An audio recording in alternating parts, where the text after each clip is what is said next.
दक्षिण बंगोपसागर रे सृष्टि होइथिबा लघुचाप आगामी 12 घंटार अपपात परिणत होबार संभावना रही।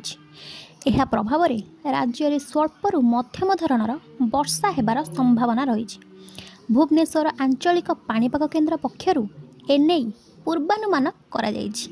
भुवनेश्वर आंचलिक पाणीपाग केन्द्र देइथिबा सूचना अनुसार लघुचाप प्रभाव में कोरापुट, मालकानगिरी, रायगड़ा, नवरंगपुर, कलाहांडी, कंधमाल, नुआपड़ा, बलांगीर, बौद्ध, सोनपुर, अनुगुल, ढेंकानाल, केन्दुझर और मयूरभंज जिलार गोटे बा दुईटी स्थान में हाल्कारु मध्यम धरणर वर्षा होबार संभावना रही।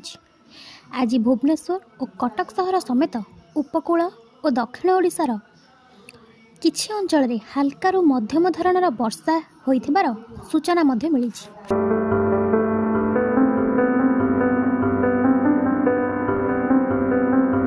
ओडिशा स्टेट रे किछि जगह रे वर्षा रेकर्ड करा जायतिला। ता सहित सर्वोत्तम वर्षा रेकर्ड करा जायतिला कटक जिल्ला रे 39 मिलीमीटर। आगामी 24 घंटा रे किछि स्थान रे वर्षा सहित घड़घड़ी बिजुली आ गस्ती विंड हबार संभावना रही।